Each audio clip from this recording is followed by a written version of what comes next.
2008లో మా అమ్మ చనిపోయింది. 2008 నుంచి నేను 2010 వరకు గొర్రెల పని చేసుకుంటూ ఉన్నానన్నమాట. సార్ మాకు ఆర్ఫన్ కేటగిరీ కింద నాకు ఈ హాస్టల్లో అడ్మిషన్ ఇచ్చారు. బయటికి వెళ్తే ఎక్కడైనా బతికేటట్టు అంతే ఏవిజన్ మనకు అన్నీ నేర్పిస్తుంది, అన్ని విధాలుగా సహకారాలు అందిస్తుంది. హాస్టల్ రాకముందు ఏంటంటే నాకు ఇంగ్లీష్ మాట్లాడడం సరిగా రాదు. ఒకరితో మాట్లాడాలన్నా భయం ఉండే అనమాట. పెద్దవాళ్ళతో ఎట్లా మాట్లాడాలి, ఎలా ఉండాలి, అవన్నీ హాస్టల్ నేర్పించింది.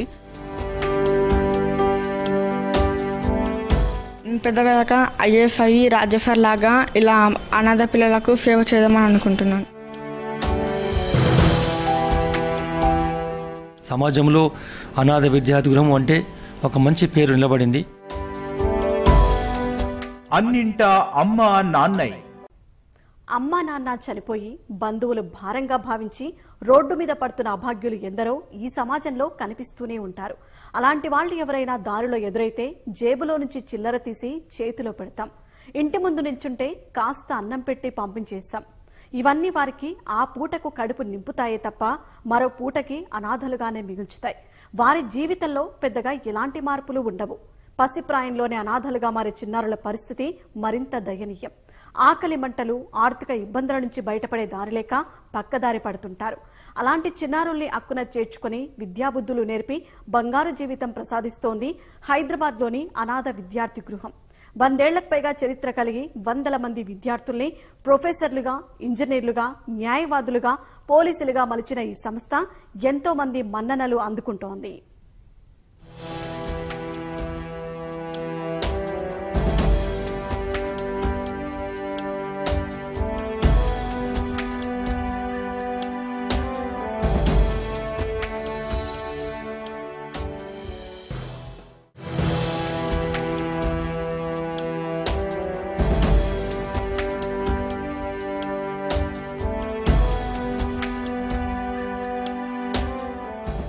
వీరంతా అనాథలు.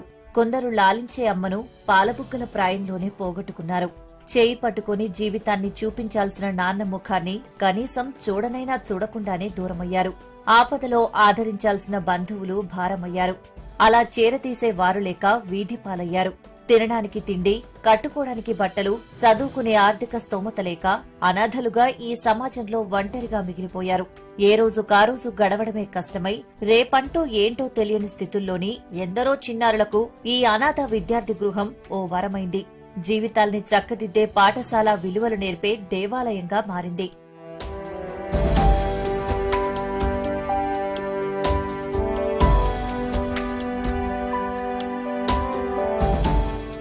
హైదరాబాద్ ఎల్బీనగర్ సమీపంలోని చిత్రలేఅవుట్ కు వెళ్లే దారిలో కనిపిస్తుంది ఈ అనాథ విద్యార్థి గృహం. ఎంతో మంది అనాథలు, నిరుపేదల పిల్లలకు అమ్మలా ప్రేమను పంచుతుంది, నాన్నలా ఆదరణ చూపుతోంది ఈ ఆశ్రమం. ఎంతో మంది విద్యార్థులను అక్కున చేర్చుకుని గురువుల జీవిత మార్గాన్ని చూపిస్తూ విద్యార్థుల బంగారు భవిష్యత్తుకు బాటలు వేస్తోంది. ఉచితంగా చదువు చెప్పిస్తూ ఉన్నత శిఖరాలు అందుకునేలా తీర్చిదిద్దుతోంది. గొప్ప వ్యక్తిత్వంతో కూడిన భావి భారత పౌరుల్ని దేశానికి అందిస్తూ ప్రత్యేకంగా నిలుస్తోంది ఈ ఆశ్రమం.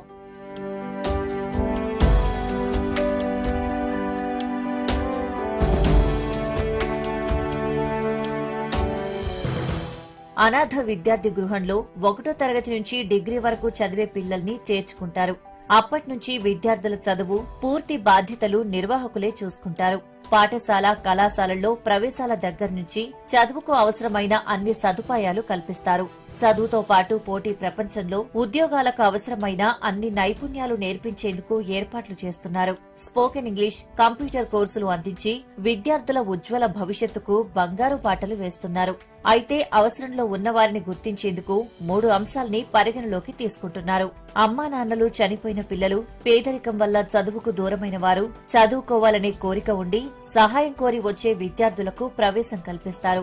ఇందుకోసం ఏటా మేలో దరఖాస్తులు స్వీకరించి ఇంటర్వ్యూ ద్వారా అర్హులైన విద్యార్థులకు ప్రవేశం కల్పిస్తున్నారు. హాస్టల్ రావడం వల్ల నా లైఫ్లో ఒక మంచి టర్నింగ్ పాయింట్ అయింది. ఎందుకంటే నేను చిన్నప్పుడే మా అమ్మ నాన్న చనిపోయారు అనమాట. సో అప్పుడు నాకు తినడానికి తిండి లేకుండే, ఎక్కడ ఉండడానికి స్తోమత లేదు. సో అదే టైంలో ఏమైందంటే పేపర్ యాడ్లు ఇట్లా అనాథ విద్యార్థులకు వసతి అని ఒక పేపర్ యాడ్ వచ్చిందనమాట. సో అది చూసి నేను మా అన్నయ్య హాస్టల్కి వచ్చేసాము. హాస్టల్ రాకముందు ఏంటంటే నాకు ఇంగ్లీష్ మాట్లాడడం సరిగా రాదు. ఒకరితో మాట్లాడాలన్నా భయం ఉండే అనమాట. పెద్దవాళ్ళతో ఎట్లా మాట్లాడాలి, ఎలా ఉండాలి, అవన్నీ హాస్టల్ నేర్పించింది. అమ్మ నాన్న చనిపోయిన తర్వాత నేను మా అత్తమ్మ వాళ్ళ ఇంటికి వెళ్ళినప్పుడు వాళ్ళు మనీ స్కూల్ ఫీజు ఇబ్బంది అవుతుందని నేను ఇక మా అన్నతోటి ఇక్కడ చదువుకొని వచ్చేసాను. ఈ హాస్టల్కి రాకముందు ఇంటికాడ ఉన్నప్పుడు నాకు ఏం రాకుండే. ఇక మా అన్న ఇక్కడ ఈ హాస్టల్కి తీసుకొచ్చి అన్ని నేర్పించిండు. పెద్దగా ఐఏఎస్ అయ్యి రాజఫర్ లాగా ఇలా అనాథ పిల్లలకు సేవ చేద్దామని అనుకుంటున్నాను. చిన్నప్పుడే మా నాన్న చనిపోయారు, 5th క్లాస్లో ఉన్నప్పుడే చనిపోయారు. ఊర్లో ఉండడం వల్ల అంటే A to Z నాకు ఏం తెలియదు అనమాట. వన్స్ ఎప్పుడైతే మన హాస్టల్లో అడుగుపెట్టానో టోటల్ అంతా ఇప్పుడు చదువు మనకి ఏవీజీలో ఉన్నామంటే A to Z మొత్తం అన్నీ నేర్చుకోవచ్చు అనమాట. కుకింగ్ అయినా, ఇంకా లైక్ సిస్టమ్ వర్క్ అయినా, చదువు అయినా, ఇంక A to Z బయటికి వెళ్తే ఎక్కడైనా బతికేటట్టు అంతే ఏవీజీ మనకు అన్నీ నేర్పిస్తుంది, అన్ని విధాలుగా సహకారాలు అందిస్తుంది. చదువే కాదు, బాధ్యతలు ముఖ్యమే. నేటి తరం పిల్లల్లో చాలా మంది కనీస బాధ్యతలు తీసుకోవడం లేదు. అందుకే సరికొత్త పంథా అనుసరిస్తోంది ఈ ఆశ్రమం. ప్రస్తుతం 120 మంది విద్యార్థులున్న ఈ గృహంలో అన్ని పనులు విద్యార్థులే స్వయంగా నిర్వహణ బాధ్యతలు చూసుకుంటున్నారు. వాచ్మెన్ దగ్గర నుంచి వంటింట్లో కూరగాయలు తరిగే వరకు బాధ్యతంతా విద్యార్థులదే. జూనియర్లు కూరగాయలు తరిగితే సీనియర్లు వంట చేస్తారు. Bathroom cleaning, hair cutting, gardening సహా అన్ని పనులు ఎవరికి వాళ్లు చేసుకోవాల్సిందే. అతిథులకు స్వాగతం పలకడం, తమ గృహం ప్రత్యేకతలను వివరించడం కూడా వీరి పనే. అంతేకాదు విరాళాల సేకరణ, ఖర్చుల రికార్డుల నిర్వహణ బాధ్యత కూడా వీరే సమర్థంగా నిర్వహిస్తున్నారు. ఇలా చదువుతో పాటు మెరుగైన జీవనానికి కావలసిన బాధ్యతల్ని తెలుసుకుంటూ క్రమశిక్షణగా ఎదుగుతున్నారు. ప్రతి పనిలో ఆత్మవిశ్వాసంతో ముందడుగేస్తున్నారు.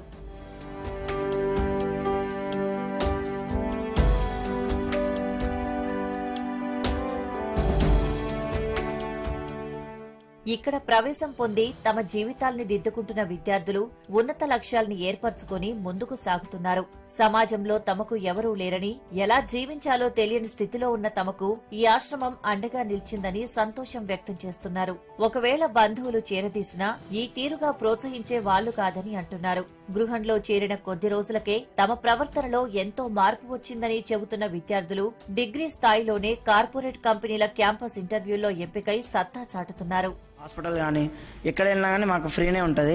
ఇంకోటి ఏంటంటే like coachings like constable, SI, RRB, SSC, even civils also మాకు హాస్టల్ నుంచి ఒక లెటర్ ప్యాడ్ ఇస్తే మాకు ఏ మేనేజ్మెంట్ అయినా కానీ మాకు ఫ్రీ ఇస్తారు అన్నట్టు. సో ప్రతి బ్యాచ్కి మాకు 2 అడ్మిషన్ ఫ్రీ ఇస్తూ ఉంటారు. ఇంగ్లీషే రాదు యాక్చువల్లీ. నేను ఈ హాస్టల్కి వచ్చినాకనే ఇంగ్లీష్ మెదా ఇన్స్టిట్యూట్లో ఇంగ్లీష్ నేర్చుకున్నాను. C లాంగ్వేజ్ కోచింగ్ వెళ్ళాను. ఈ హాస్టల్కి నేను 2015లో వచ్చాను అనమాట. నాకు 2008లో మా అమ్మ చనిపోయింది. 2008 నుంచి నేను 2010 వరకు గొర్రెల పని చేసుకుంటూ ఉన్నానన్నమాట. సార్ మాకు ఆర్ఫన్ కేటగిరీ కింద నాకు ఈ హాస్టల్లో అడ్మిషన్ ఇచ్చారు. నేను 5th క్లాస్ నుంచి ఇప్పుడు డిప్లొమా సెకండ్ ఇయర్ TRR కాలేజ్లో చదువుతున్నాను అనమాట. నా గోల్ వచ్చేసి సైబర్ సెక్యూరిటీ ఆఫీసర్ అనమాట. అంటే బయటకు వెళ్ళి నేను బతకగలను, నాకు కాన్ఫిడెన్స్ ఉంది. ఈ అనాథ విద్యార్థి గృహానికి 103 ఏళ్ల చరిత్ర ఉంది. 1919లో హైదరాబాద్ కోటి జాంబాగ్లో అంబేదాస్ ముఖేద్కర్ అనే న్యాయవాది ఈ ఆశ్రమం ఏర్పాటు చేశారు. చదువుకోవాలన్న ఆశ ఉండి ఆర్థికంగా ఇబ్బందులు పడుతున్న వారికి తన సొంత ఇల్లు సుందర్ భవన్లో ఆశ్రయమిచ్చారు. అప్పట్లోనే 10ల సంఖ్యలో అనాథ పేద విద్యార్థులు ఇక్కడ ఉండి చదువుకున్నారు. 1971లో ముఖేద్కర్ మరణించాక 1982లో ఆయన వారసులు సుందర్ భవన్ ను స్వాధీనం చేసుకున్నారు. దాంతో విద్యార్థులంతా తలో దిక్కుకు వెళ్లిపోయారు. ఆ పరిస్థితి గురించి తెలుసుకున్న పూర్వ విద్యార్థులు కొందరు 1991లో ఈ ఆశ్రమం నిర్వహణ బాధ్యతల్ని చేపట్టారు. అలా సరూర్ నగర్ గ్రీన్ హిల్స్ కాలనీలోని అద్దె ఇంట్లోకి మారిపోయింది. కానీ అక్కడ విద్యార్థులు బాగోగులు చూసేవాళ్లు లేక విద్యార్థులు తీవ్ర ఇబ్బందులు ఎదుర్కొన్నారు.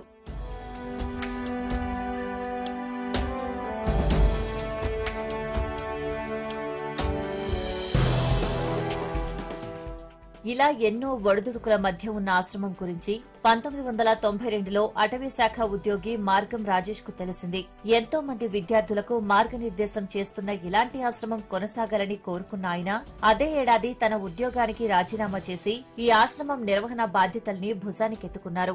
ఇక అప్పటి నుంచి నేటి వరకు అంటే 30 ఏళ్లుగా ఈ ఆశ్రమం ద్వారా విద్యార్థుల జీవితాలకు బంగారు బాటలు వేస్తున్నారు. అలుపెరుగని కృషి, నిజాయితీతో 2 పిల్లల్ని చదివించే స్థాయి నుంచి 100 మంది పిల్లల్ని చదివించే వరకు అద్దె భవనంలో డిపార్ట్మెంట్లో నిర్వహణ నుంచి కార్పొరేట్ స్థాయి వస్తువుల వరకు అనాథ విద్యార్థి గృహాన్ని తీర్చిదిద్దారు. 92లో నేను ఫారెస్ట్ డిపార్ట్మెంట్లో జాబ్ చేస్తున్నప్పుడు ఇక్కడ చదివిన విద్యార్థి నారాయణ గారు నాకు ఇట్లా ఒక అనాథ విద్యార్థి ఉన్నది, నేను అలా చదువుకున్నాను, దాని ద్వారా పైకి వచ్చాను, అది మూతపడింది, స్టార్ట్ చేయాలని చెప్పగానే నా డిపార్ట్మెంట్లో పనిచేస్తున్న 72 మంది ఉద్యోగులను 5 రూపాయలు 10 రూపాయలు అట్లా జమ చేసి 2000 రూపాయలు జమ చేసి ట్రూ బజార్లో గ్యాస్ స్టవ్ 2 గిన్నెలు జమ చేసి మొత్తానికైతే మళ్ళీ వాసవి కాలంలో అష్టాదశమి టెంపుల్ వాసవి కాలంలో ప్రారంభించడం జరిగింది ఒక అబ్బాయితోటి. సో మెల్లమెల్లగా ఒక అబ్బాయి 2 అబ్బాయిలు 3 అబ్బాయిలు ఇట్లా పెరుగుతున్న కొద్దీ ప్రతి ఆఫీస్కి వెళ్ళి కొత్తగా నెల నెల ఇచ్చే జాతలు మన చందాలను ఇచ్చే వాళ్ళందరినీ ఇంట్రడ్యూస్ చేసుకోవడము, ఎన్రోల్ చేసుకోవడము, మంత్లీ సబ్స్క్రిప్షన్ పెంచడము, మెల్లమెల్లగా బస్ పాస్ ఇవ్వడము, మెల్లమెల్లగా పాకెట్ మనీ ఇవ్వడము, మెల్లమెల్లగా స్కూల్ అడ్మిషన్స్, కాలేజ్ అడ్మిషన్స్ ఇట్లా ఉచితంగా ప్రైవేట్ కాలేజీకి ఇవ్వడము, వాళ్ళందరికీ అవసరమైన కోచింగ్లు ఇప్పించడం జరిగింది. 2005 వరకు అద్దె భవనంలోనే కొనసాగిన ఈ అనాథ విద్యార్థి గృహానికి 2006 నుంచి కొత్త రోజులొచ్చాయి. అప్పటి హుడా చైర్మన్, ప్రస్తుత ఎల్బీ నగర్ ఎమ్మెల్యే సుధీర్ రెడ్డి చొరవతో చిత్ర లేఅవుట్ కాలనీలో 2250 గజాల స్థలం మంజూరైంది. దాతల చేయూతతో శాశ్వత భవనం నిర్మించారు.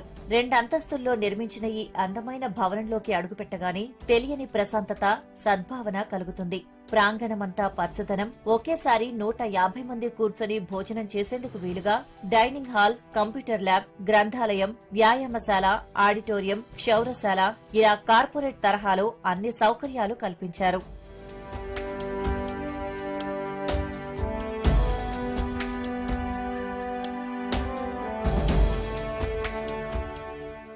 గతంలో డిగ్రీ, ఆ పై స్థాయి విద్యార్థులకే అవకాశం కల్పించేవారు. కానీ ఎంతో మంది అనాథలుగా మారిన చిన్నారులు విద్యకు దూరమవుతున్నారని గ్రహించి పాఠశాల స్థాయిలో కూడా ప్రవేశం కల్పిస్తున్నారు. 2 ఏళ్లుగా కోవిడ్ కారణంగా విద్యార్థుల ప్రవేశానికి దరఖాస్తులు స్వీకరించడం లేదు.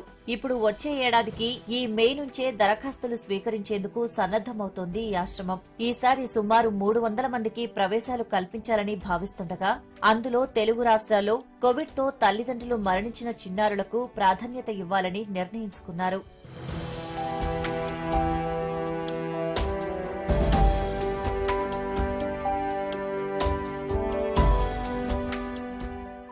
గ్రామీణ ప్రాంతాల నుంచి ఎక్కువ మంది విద్యార్థులు వస్తుంటారు.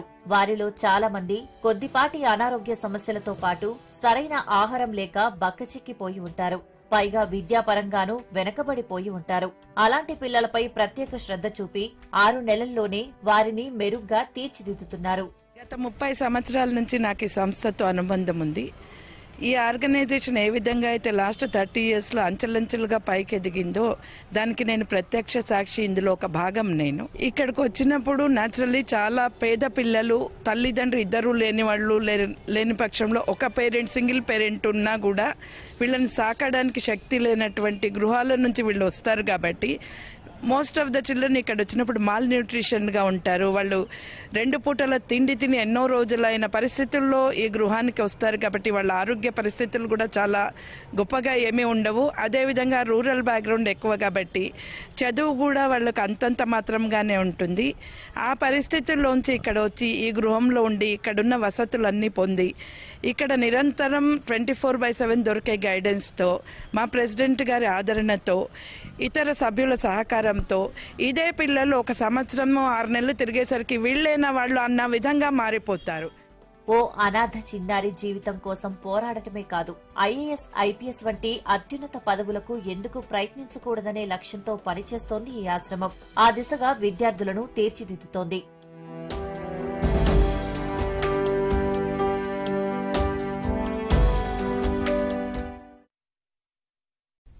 ఈ ఆశ్రమానికి ఖాళీ కడుపులు, కట్టుబట్టలతో వచ్చి ప్రభుత్వ ఉద్యోగులుగా కాకి చొక్కాలు ధరించిన విద్యార్థులు ఎందరో.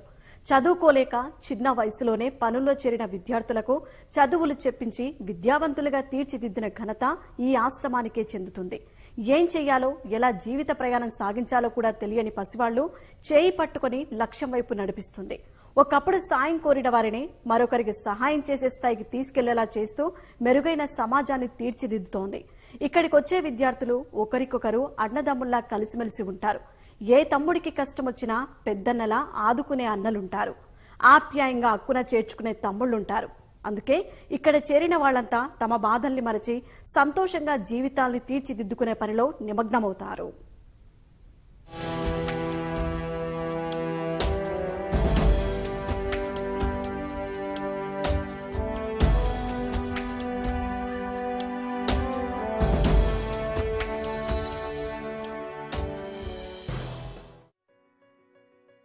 పేద గిరిజన విద్యార్థికి ఐఐటీలో చోటు, ఎంఎస్సీలో అనాథ గృహ విద్యార్థికి జాతీయ ర్యాంక్, ఎస్ఐ ఉద్యోగం సంపాదించిన అనాథ విద్యార్థి.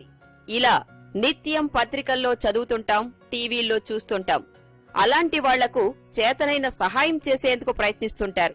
అలాంటి ఎంతో మంది విద్యార్థుల విజయగాథలకు నిలయంగా మారింది ఈ అనాథ విద్యార్థి గృహం. అనాథ శరణాలయాల్లో అన్నింటికంటే ఉత్తమంగా గుర్తింపు పొంది వందలాది మంది విద్యార్థులకు ఉజ్వల భవిష్యత్తును అందిస్తోంది.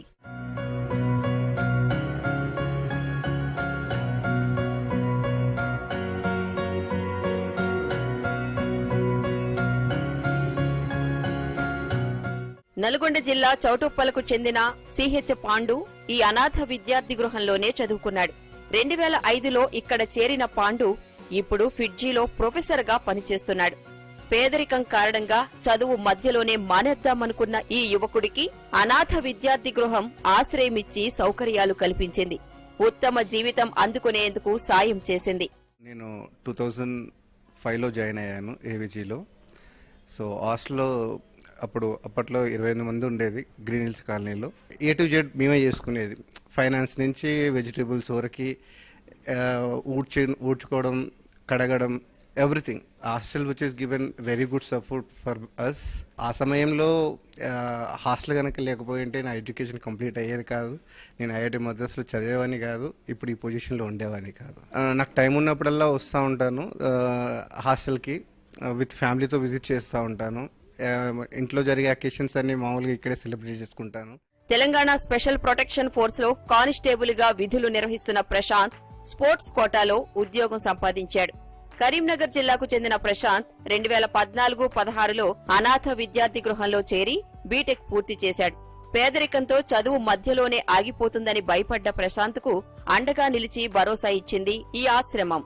చదువుతో పాటు పరుగు పందెంలో రాష్ట్ర స్థాయిలో ఎన్నో పతకాలు సాధించిన ప్రశాంత్ కు అవసరమైన సహకారం, పౌష్టికాహారం అందించి తన కల సాకారం చేసుకునేలా ప్రోత్సహించింది. ఏషియా యూత్ ఛాంపియన్షిప్ పరుగు పందెంలోనూ బంగారు పతకం సాధించేలా తోడ్పాటునందించింది.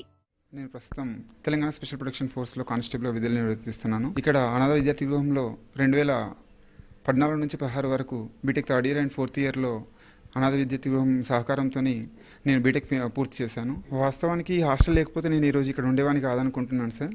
బికాజ్ ఎందుకంటే బీటెక్ 3rd yearలోనే నా చదువు ముగిస్తుంది అనుకునే క్రమంలో రాజేష్ సార్ గారు చేరదీయడం వల్ల హాస్టల్కి వచ్చాను. ఇక్కడ నాకు ప్రత్యేకమైనటువంటి వసతులు కల్పించి సరైన ఫుడ్ ఏర్పాటు చేసేసి నాకు చదువుకోవడానికి ఫీజులు కూడా మళ్ళీ తర్వాత ఇక్కడ నుంచి 3rd and 4th yearలో ఈ కాలేజీ మన హాస్టల్ నుంచే మాట్లాడించేసి నాకు చదివించారు. పాలమూరులోని ఓ రైతు కుటుంబంలో పుట్టిన లక్ష్మీకాంత్ తండ్రిని చిన్నప్పుడే రోడ్డు ప్రమాదంలో కోల్పోయాడు. అప్పట్నుంచి బాబాయి సమక్షంలో పెరిగాడు. కానీ ఆర్థిక ఇబ్బందులతో చదువు కొనసాగించలేకపోయాడు. పైగా కుటుంబ సభ్యులకు భారం కాకూడదని కూలి పనులకు సైతం వెళ్లేవాడు. ఆ సమయంలోనే ఈ ఆశ్రమం ప్రశాంత్ను ఆహ్వానించింది. 2008 నుంచి 2015 వరకు ఇక్కడ ఉండి ఇంటర్ ఇంజనీరింగ్ పూర్తి చేశాడు. పట్టుదలతో చదివి బ్యాంకు కొలువు సంపాదించాడు ఈ యువకుడు. ప్రస్తుతం యూనియన్ బ్యాంక్ ఆఫ్ ఇండియాలో అసిస్టెంట్ మేనేజర్ గా పనిచేస్తున్నాడు. నేను ఏబీజీలో 2008 నుంచి 2015 వరకు ఉన్నాను. అంటే నాది ఇంటర్మీడియట్ అండ్ ఇంజనీరింగ్ రెండు కూడా ఏబీజీలోనే కంప్లీట్ చేశాను. నేను ప్రస్తుతం యూనియన్ బ్యాంక్ ఆఫ్ ఇండియాలో అసిస్టెంట్ మేనేజర్గా వర్క్ చేస్తున్నాను. నేను 2008 వరకు మా చిన్నాన్న వాళ్ళ ఇంట్లో ఉండి చదువుకున్నాను 10th వరకు. బట్ ఆ టైంలో నాకు ఎటువంటి తర్వాత అంటే ఎడ్యుకేషన్ పరంగా నాకు ఎటువంటి సపోర్ట్ లభించలేదు. అటువంటి టైంలో ఇదే హాస్టల్లో మాకు దూరం బంధువులు వల్ల ఈ హాస్టల్ కొట్టి ఉందని తెలిసింది. సో నేను అప్లికేషన్ చేయడం జరిగింది. నాకు దీంట్లో సీట్ రావడము, దాని తర్వాత నేను ఈ నారాయణ జూనియర్ కార్పొరేట్ కాలేజ్లో ఇంటర్ చదవడము, జాగృతి కాలేజ్లో బీటెక్ చదవడం, ఇవన్నీ అంటే నేను కలలో కూడా ఉంచని సిచ్యువేషన్స్ ఇవి. అలాంటివి జరిగాయంటే బికాస్ ఆఫ్ ఏవిజే. ఈ ముగ్గురే కాదు, ఇలా ఎంతో మంది విద్యార్థులు ఇక్కడ ఆశ్రయం పొంది ఉన్నత స్థానాలకు చేరుకున్నారు. బంధువులు తోడు నిలవమన్నా అయినవారు ఎవరూ లేకున్నా అనాథ విద్యార్థి గృహంలోనే ఉండి అనుకున్న లక్ష్యాల్ని సాధించుకున్నారు. తమ జీవితాల్ని తీర్చిదిద్దుకోవడంతో పాటు తమలాంటి యువతకు ఆదర్శంగా నిలుస్తున్నారు.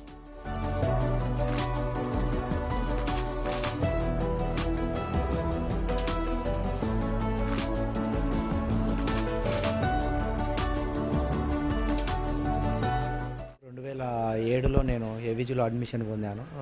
రాజ్ సార్ నాకు అడ్మిషన్ కల్పించిండు. సో 2007 నుంచి 2011 దాకా ఏవిజీలో ఉండి డిగ్రీ కంప్లీట్ చేశాను, ప్లస్ బీఎడ్ కూడా కంప్లీట్ చేశాను నేను. సో ఆ తర్వాత నేను బీఎడ్ కంప్లీట్ చేసిన తర్వాత బయటికి వెళ్ళి ఇక టీచింగ్ మొదలుపెట్టాను. సో నేను ఇప్పుడు ప్రస్తుతము department of atomic energy central స్కూల్లో నేను టీచర్గా పనిచేస్తున్నాను.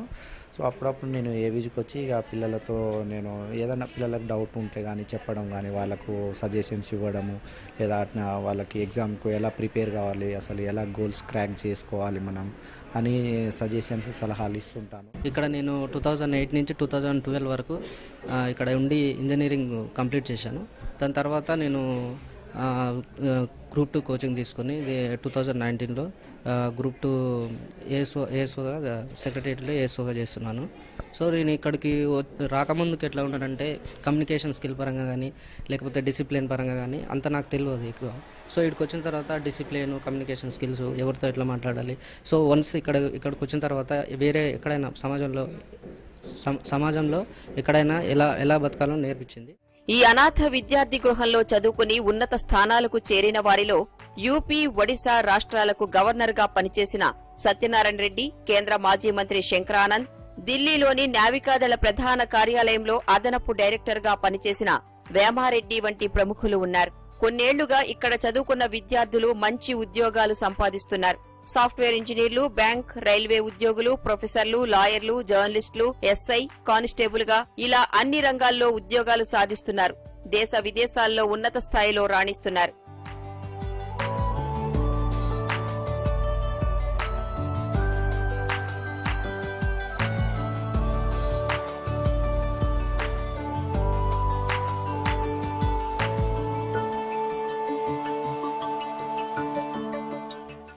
ఏవిజీలో 2010లో జాయిన్ అయ్యాను. 2010లో డిప్లొమా కాలేజ్లో టీఆర్ఆర్ కాలేజ్లో సీట్ ఇప్పించారు. ఇక్కడ ఏవిజీ నుంచి నేను డిప్లొమా మరియు బీటెక్ కంప్లీట్ చేశాను. యాక్చువల్లీ మా ఫాదర్, మదర్ ఇద్దరు లేరు. అప్పుడు నాకు చదువుకోవడానికి ఎక్కడ అవకాశం లేకుండా 10th అయిపోయినాక నా హైయర్ స్టడీస్ ఎలా అని అనుకున్నప్పుడు మా చర్చ్లో ఒక పాస్టర్ ద్వారా నాకు ఏవిజీ ఉందని తెలిసింది. ఆ తర్వాత ఏవిజీకి వచ్చి ఇంటర్వ్యూ అటెండ్ కావడం జరిగింది. ఆ తర్వాత నాకు ఇక్కడ సీట్ వచ్చింది. ఇక్కడ సీట్ వచ్చాక ఇక్కడ నుంచి డిప్లొమా బీటెక్ కంప్లీట్ చేశాక నేను ఆఫ్టర్ 2 years నాకు ఇక్కడే బీటెక్ తర్వాత కోచింగ్ ఇప్పించారు ఐఎస్సి ఇన్స్టిట్యూట్లో. ఆ ఇన్స్టిట్యూట్ ద్వారా నేను ఎగ్జామ్ క్రాక్ చేసి సౌత్ సెంట్రల్ రైల్వేలో అసిస్టెంట్ లోకో పైలట్ మరియు assistant CNW group D job 2 వచ్చాయి. ఇక్కడ ఆశ్రయం పొందే పిల్లలు ఒకరికొకరు తోడుగా ఉంటుంటారు. తమ కంటే పెద్దవాళ్లను చూసి చిన్నవాళ్లు నేర్చుకుంటుంటారు. వారి లక్ష్యాన్ని ఏర్పరచుకుంటుంటారు. అంతేకాదు, జూనియర్లకు సీనియర్ విద్యార్థులు నిర్దేశకులుగా ఉండి సందేహాలు నివృత్తి చేస్తుంటారు. చదువుల్లో ఉన్నతంగా రాణించేందుకు సాయం చేస్తుంటారు. ఇన్ని విశిష్ట లక్షణాలు కలిగి ఉన్న ఈ ఆశ్రయానికి చాలా ప్రైవేట్ విద్యాసంస్థలు చేయూతనిస్తుంటాయి. పాఠశాల స్థాయి నుంచి డిగ్రీ, ఇంజనీరింగ్ స్థాయి విద్య వరకు ఇక్కడి విద్యార్థులకు ఉచితంగా సీట్లు ఇస్తూ తోడ్పాటునందిస్తున్నారు. ఎంబీఏ వంటి ప్రొఫెషనల్ కోర్సుల్లో సైతం ప్రవేశం కల్పిస్తున్నాయి. అంతేకాదు, ఈ ఆశ్రమం గురించి తెలిసిన చాలా మంది డాక్టర్లు, సాఫ్ట్వేర్ ఇంజనీర్లు, పర్సనాలిటీ డెవలప్మెంట్, స్పోకెన్ ఇంగ్లీష్ ట్రైనర్లు తమ సేవల్ని ఉచితంగా విద్యార్థులకు అందిస్తున్నారు. ఈ హాస్టల్లోకి 2015లో వచ్చాను. అంటే నా ఎడ్యుకేషన్ నేను మధ్యలో అయిపోతుంది అనుకున్నాం మా పేరెంట్స్ చనిపోయిన తర్వాత. బట్ ఈ హాస్టల్కి వచ్చిన తర్వాత ఆల్ ప్రైవేట్ ఇన్స్టిట్యూషన్స్లో నాకు నా ఎడ్యుకేషన్ మొత్తం కొనసాగించాను నేను. ఆఫ్టర్ దిస్ ఎడ్యుకేషన్ నాకు 5 బిజినెస్ స్కూల్లో సీట్ రావడం జరిగింది. దానికి మేబీ మా పేరెంట్స్ ఉంటే కూడా నన్ను ఆ ఇన్స్టిట్యూట్లో చదివించలేరేమో. బట్ ఈ అనాథ విద్యార్థి గృహం, Raj sir and committee members నాకు అందులో చేరనీకి ఎంతో అవకాశం ఇచ్చారు. ఒక ఎడల్వేస్ అనే ఫైనాన్స్ కంపెనీలో రిలేషన్షిప్ మేనేజర్గా ప్రజెంట్ వర్క్ చేస్తున్నాను. బికాస్ ఆఫ్ దిస్ అనాథ విద్యార్థి గృహం ఓన్లీ ఇప్పుడు నేను నా లైఫ్ని మంచిగా ఎంజాయ్ చేస్తున్నాను. అనాథలు, పేద విద్యార్థుల పాలిట వరంగా మారిన ఈ అనాథ విద్యార్థి గృహం నిర్విఘ్నంగా కొనసాగుతూ ఎంతో మంది విద్యార్థుల జీవితాలకు సార్థకత చేకూరుస్తోంది. అనాథ అంటే నేనున్నానంటూ అక్కున చేర్చుకుంటున్న ఈ ఆశ్రమం కరోనాతో తల్లిదండ్రులు చనిపోయి చదువుకు దూరమైన వారికి అండగా నిలిచేందుకు సిద్ధమైంది. దేశవ్యాప్తంగా ఉన్న అనాథ శరణాలయాలకు ఆదర్శంగా నిలుస్తూ మంచి గుర్తింపు పొందుతోంది.